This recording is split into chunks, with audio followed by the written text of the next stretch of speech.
Hey friends, so a question I often get in my DMs is something along the lines of how do I know what I want?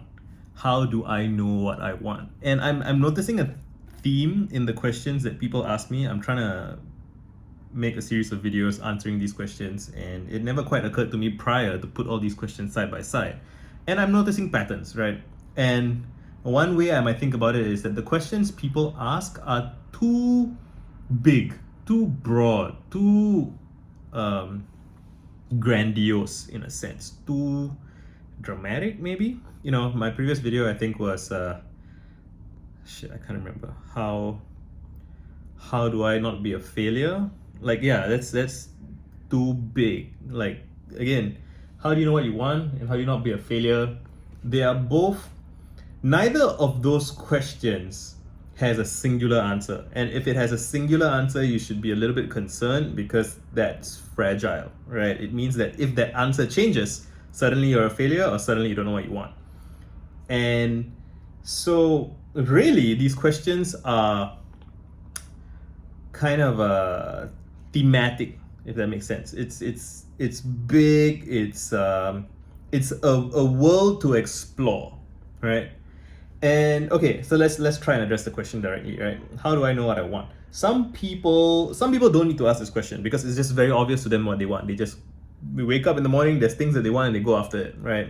And they have a plan, or they have a goal, or they have inclinations, or they inherited something. It's just they're fine with whatever it is that they're doing. Maybe someone wants to be an artist, maybe someone wants to be a filmmaker, someone wants to make a lot of money, someone wants to get married and have lots of kids. It's just, everyone has, these people have some kind of vision, right?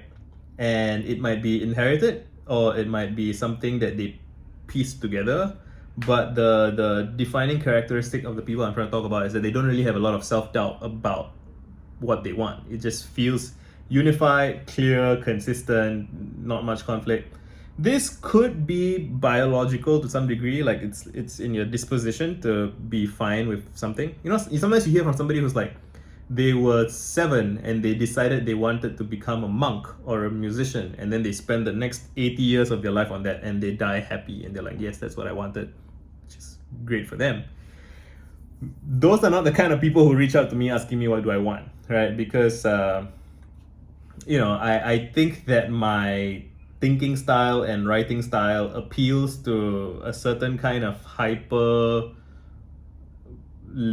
not literate, hyper verbal, right? People who think a lot, have a lot of and think a lot doesn't necessarily mean you're smart. It doesn't necessarily mean you're wise. It just means that your engine is generating a lot of thoughts, right? Which is what I'm like, and what I think a lot of people in my vicinity are like. Those kind of people are drawn to me. And wait, I want to go back a little bit and say that not everyone who has a clear sense of what they want or thinks they have a clear sense of what they want is necessarily correct. Sometimes people have a lot of conviction about what they think they want and they go into it, they leap into it with a lot of conviction, and then they find themselves ensnared in something that turns out to be not exactly what they wanted, because they had a mental model of what they thought they wanted. They had expectations. They had expectations for what they thought getting what they wanted would be like. And then they get it and they find that it's not what they thought. Actually, that's quite universal, I think. Nobody is adequately prepared for the complexity of reality, or for like the costs and pains and frustrations of reality, because reality has a surprising amount of detail. And just nobody can ever adequately prepare you for all of the nuance in whatever it is that you want to do, right? Like, you can read a bunch of parenting blogs, but obviously having a kid is going to be something that feels dramatically different than whatever it is that you read about. Well, okay, I'm in two minds about that. I think, if you do sufficient research and talk to sufficient people, you can kind of get a sense. So you won't feel the feelings, but you can see that they are feeling strong feelings, and you can kind of, in your model for what it would be like to be a parent, you can kind of create a box or create a space in your model that says, I will probably, or there's a chance I will have strong feelings, religious-esque feelings, or just, intense feelings. There's a chance that might happen. I see them having it. I don't know what that feels like myself, And so when it happens, it surprises you in the sense that, in the embodied sense that you've never felt it before, but it doesn't surprise you intellectually because you are prepared for it, right?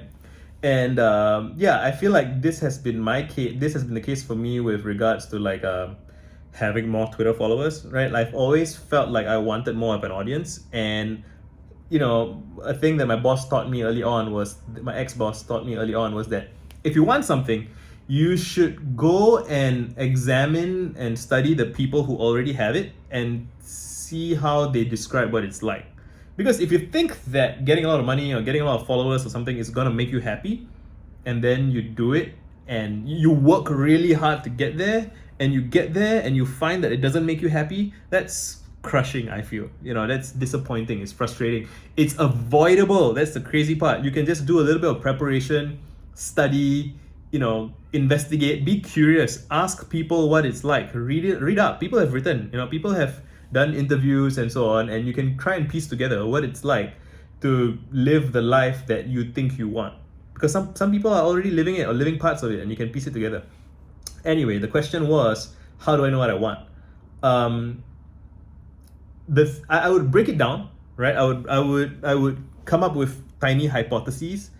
So don't make it a dramatic thing. Don't like quit your job and move to a new town and put down a down payment on like a woodworking shop or something like that and start carpentry, and then like a month in you realize that sawdust is bad for your skin or something. You know what I mean? That's just bad project management, bad experimentation.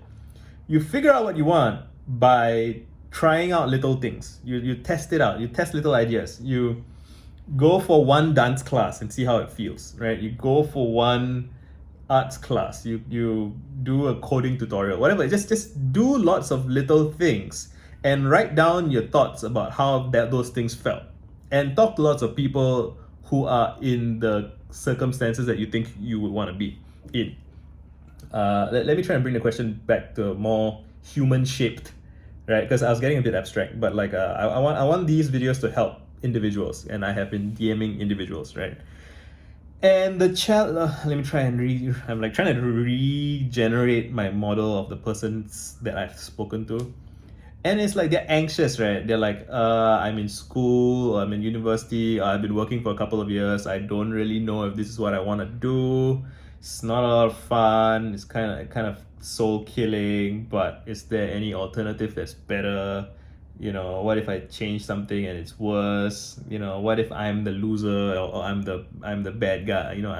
I'm a failure in some way, and that wherever I go, if I try to change my environment to not be a failure, what if I'm a failure there as well? It's very sad, when you really hear the full, get a sense of the person's inner world, and it's so bleak. I was doing some writing yesterday for myself, and I remember being a teenager, wondering if I should push myself harder, wondering if I was not doing well in school because I wasn't pushing myself hard enough, and if I lacked the will, right? If only I had just studied harder, if only I had just like through sheer force of will, if I had been more of a man, right? If I had been more, could I have succeeded? And the thing is, now that I'm 31, right? Like a decade and a half more experience, more knowledge, more insight, more better nourishing relationships and all those things. If I could go back in time and help my younger self, I would not be pushing him to study harder. I don't think that works. I would in fact be trying to pull him, in a sense. I would try to tease out of him what his interests are, what his goals are, and I know that he would be suspicious of that for a while. Like he would be trying to pass the test. He would think that I'm testing him, and I would have to demonstrate that no, I don't want the correct answer that you think I want you to give me. I'm curious about you. I want to know where your curiosities direct you, right? And what's your model of the reality that you inhabit? What do you think your parents want? What do you think your peers want? What do you think? You shouldn't be beating yourself up to try and impress your peers or impress your parents, or it's not even them directly. It's your model, your flawed model of what you think life is, right? And I would be having conversations with him. I would be getting him to relax the tension in his body, right, in his mind of all these competing yelling sounds, right? I would try to, it's like a kind of tai chi, it's a kind of like flow. You try to, I don't know if I'm conveying that clearly, and but there's something to that. And what did he want? He wanted to be a musician. He wanted to be a rock star. He wanted to be, uh, but he knew at that time, or he believed that it was not likely that that would be enough to make a living. And especially at that time, there was no like YouTube and stuff, so it was harder, and you're restricted to your local market mostly. And but still, so what I wanted to do to make a living back then, I thought I would get, so like I got received some messages of prestige about law, but I was never really interested in law, because I felt like law is basically debate, and I don't like debate because I feel like it's too closed, the system, debate. Anyway, digressing. I wanted to work in media, I think. Yes, I have a blog post from some point in time when I was, I loved magazines, like men's magazines. I loved editorials and these great articles and investigative journalism and writing. I love writing. I remember that. And yeah, I if I had gone to university, which I didn't, I think I would have liked to have done maybe social science, maybe political science. Those would have been bad ideas. I'm glad I didn't go to university. Anyway, but yeah, I would say you can discern what you want from examining your past, because rather than what you're thinking, because what you're thinking is usually kind of a function of like social contagion. Like it's what the if you have an inner monologue and you're still in the stage where you are speaking on behalf of the rest of yourself, right? You have this propaganda department of the mind, right? The PR agent of the mind, the middle manager who's speaking on behalf of everybody, being that guy with the hogging the mic. You will say what you think you want, or what you think you're supposed to want, but your behavior and your actions, I think, will reveal what you really want to some degree. And again, not what all of you really want in like some kind of dramatic absolute truth kind of sense, but basically, each individual is composed of conflicting interests, right? You want to have fun, you want to be safe, you want to be rich, you want to spend money, right? Like there's conflicting interests, and your past behavior will reveal to you something useful. I don't feel very satisfied with what I've been saying so far. I feel like I've only kind of circled around it. But that's the thing. So okay, figuring out what you want is not a problem to solve in a day. It's not something that you can make progress. You can write yourself a journal entry and feel more coherent and aware of your various sub interests and so on.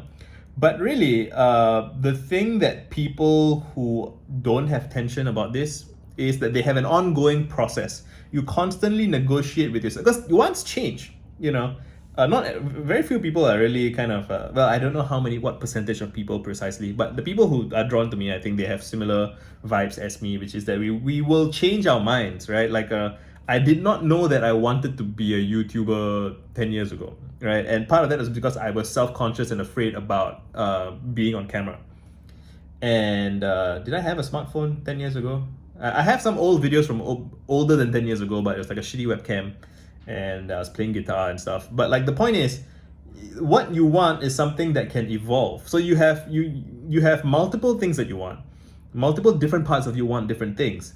You can't get every single thing that you want, and that's pretty unlikely. But your job is to be a kind of brainstorming overseer who listens to all the various subparts of yourself, right, and tries to give them all a fair deal, right? And you won't get it right perfectly. You will fall short in some ways. You will make some mistakes. You will, annoy yourself and upset yourself in some ways. But it's a process, and you have to demonstrate good faith to yourself. It's almost political. It's like you have an electorate in your head, or you have the people. You are the monarch, or you are the elected representative. I mean, he didn't even elect you, right? But whatever, you are the representative of the masses in your head. You are a city or whatever, and they all want different things, and you have to manage the conflict between those things. And and you have to hear them out, right? And you can do this by journaling. You can do this by writing. Talk to your friends. Ask them what they think you think, what they think you want. Like, if somebody, so you can even just go ask your friends like, hey, I'm doing this journaling exercise or whatever, and it said to ask my friends what they think I want. Like, your friends might surprise you. They might even say things that are not correct, and then you'll feel a response like, no, wait, what, how, huh? You thought that's what I want? That's not true. Like, those feelings are useful, right? So you're navigating by feelings. You're collecting and aggregating all the feelings that you have, and kind of, you know, not interrogating them. That's a bit harsh, but like just kind of exploring, finding out, and it's an ongoing process. I hope that helps. If it doesn't, if something's still whatever, just let me know in the comments, and I'll try and fill in the gaps. Done.